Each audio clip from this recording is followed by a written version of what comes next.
Hello, Sagittarius, and welcome to your semi-biweekly reading. So we are looking at the phase for the full moon, which happens to be a lunar eclipse, to the new moon.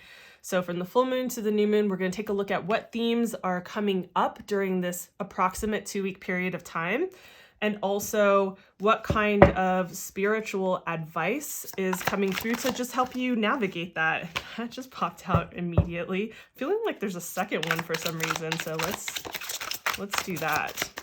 So I'm not going to really go into the astrology much for this particular video because I just put out the I feel like that one's it. I just put out the, look at all those coins. I just put out the videos for the month of May, like literally just a few days ago, right? So in that video, I have a few minutes where I'm talking about the astrology and I'm talking about the lunar eclipse, right? So I think it's helpful to just have a heads up to understand and know what's going on. It's time stamped, so you can just skip ahead to that chapter, watch that, or watch the whole thing, up to you, right? But I just want to let you know that that's there because I want to keep these really short and sweet and not repeat myself since I just recorded those. So right now, we are moving into, on May 5th, that full moon lunar eclipse in Scorpio with the South Node. And it's all about this release, right? It's about that release, that letting go.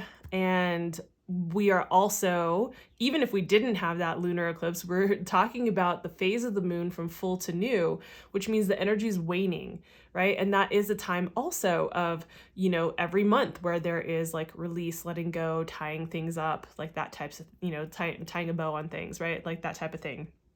So just to kind of give you that overview. So let's take a look at what kind of themes are coming up for you during this period of time from this end of the eclipse season. Well, the first eclipse season of the year. We have a second one in the fall, but for this eclipse season and going into the new moon. So we have Chiron that is showing up. Now, obviously, like Chiron here, it says heal. And I think that that is definitely a part of Chiron. Yes, absolutely. Chiron, a lot of people refer to Chiron as the wounded healer.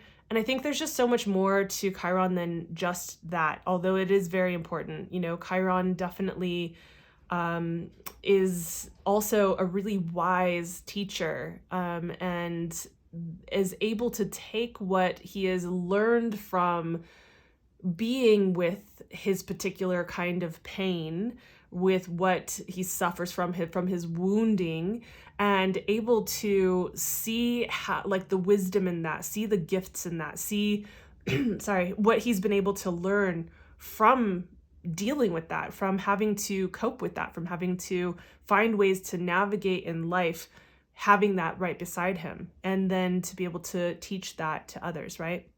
So that's one of the things when we're talking about wounded healer, I think we can forget that this is really about those really sensitive and vulnerable places in ourselves that, you know, maybe we tend to like not give so much attention to, especially in our busy lives, the way that the modern world is, all the different things, but also because it's uncomfortable, right? And it's not necessarily someplace that we tend to want to, as human beings, spend a whole lot of time in general, right?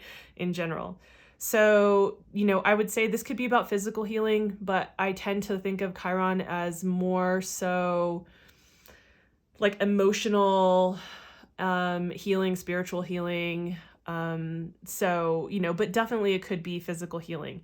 Now, part of the way that I see this tying into where the particular like astrology that we're dealing with is like this lunar eclipse capping off this first eclipse season and being about this release and letting go. I'm feeling like this is like, well, the question to ask here is, what needs to be released for my own healing, right? What needs to be released for me, speaking like of you, right? Like what needs to be released for me to be able to utilize the wisdom from what I've been suffering with or what I've been carrying as a pain, and to allow that to help motivate me and move me forward, to help me navigate with more wisdom in the world, right? So just like what can be released, and also just be, you know, give yourself some grace here. This is, you know, shaping up to be, for a lot of reasons that I talked about in that video, but like this is shaping up to be potentially very emotionally sensitive, possibly intense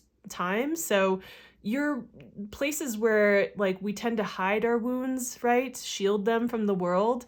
And those things might feel more exposed, more raw, more vulnerable, more sensitive right now, and maybe even bring up certain insecurities. And so, I would say, like, if you notice those themes, whether it's around something to do with your health, maybe that's bringing up something with insecurities or vulnerability around your health, like your physical health, or whether it's your emotional health or your mental health, like whatever it is, that like if you notice these themes coming up, to just like see if you can sit with it for even just 30 seconds or a minute, to just be with what's there, to give it space, to notice it, to feel it and not feed it, right? To just be with that experience and not keep running away from it. Like doing your best to like maybe journal, talk to a friend or a therapist or a coach or whoever, it's somebody in your support network. But also to just be able to maybe process it and release it as well, or do some releasing around it. So I feel like that's pretty clear. I don't want to like continue on because I want to keep these short. So let's really quickly talk about like the themes that are showing up for your spiritual advice. And I love that we have the Knight of Coins and we have the Four of Coins, right? So a couple of things. I'm going to start over here with the Four of Coins first. So let's just say that with the Four of Coins, we can tend to want to hold on to any kind of stability that we've acquired at this point, right? Like maybe you've reached a certain level of stability and you're really maybe scared or have fears around, concerns around, worries around, anxiety around the possibility of things disturbing what you worked so hard to achieve in this level of stability. And this could be stability with your finances, with your, like what's tangible in the world, right? We're looking at the earth suit. So like your physical environment, your finances, like things of that nature, just like creating that level of stability and groundedness in your life.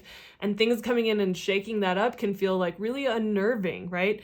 And so just let's say that first, and then I'll save like how I'm tying this into your spiritual advice in a moment. Let's also take a look at the Knight of Coins showing up. The Knight of Coins, out of all the knights are about action, right? But the Knight of Coins in particular is an earth sign, right? It's an earth suit. And so the Knight takes action in a more pragmatic, strategic, grounded way. So he's not rushing into the battlefield, right? He's like surveying the battlefield and getting the overview and just kind of strategically planning like where his plan of attack is going to be, right? So that's the difference with the Knight of Coins. It's like sometimes the term like slow and steady is like something that I attribute to the Knight of Coins, is like slow and steady wins the race, like slow and steady, one foot in front of the other progress. Given the astrological, astrology. I was going to say two different words.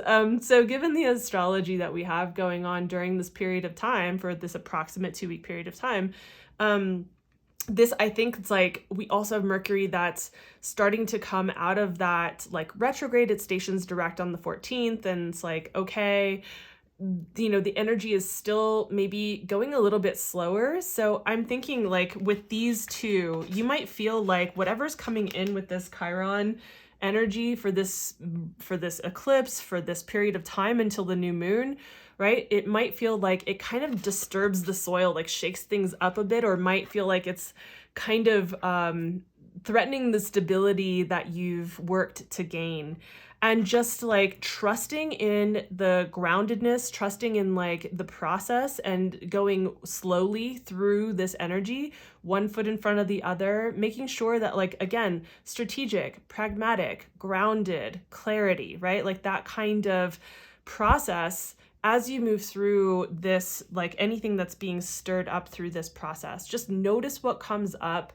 Remember to stay grounded. Remember to approach this in a more grounded and earthy type of way, and just allow yourself to go slowly. It might not be going as quickly as you want it to, but I think you can maintain a certain sense of stability without becoming guarded, because that's the shadow part of the Four of Coins, right? Is that we want to hold on to this stability so much that we can sometimes become really guarded, and we can kind of block ourselves off, either energetically, emotionally, you know, physically, whatever it is, right? We can just kind of like tend to shut down a little bit to armadillo so that we can like protect it, or like a roly-poly, right?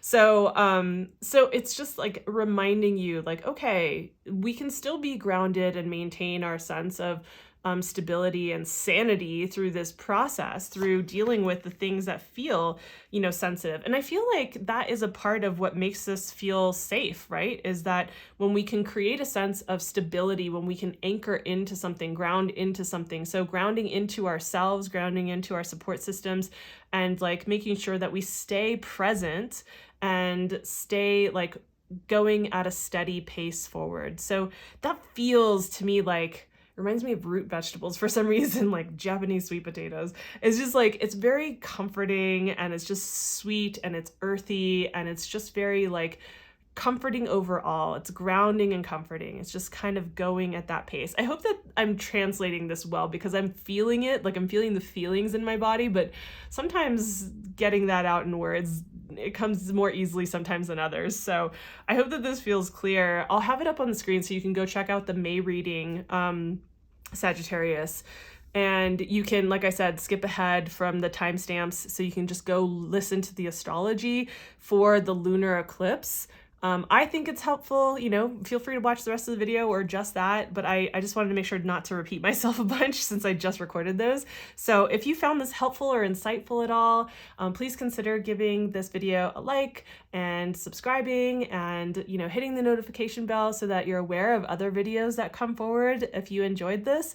And also just because it helps me with building my channel. For those of you who've subscribed recently, thank you so much. I appreciate the support. Thanks. I'll see you in the next video. Bye.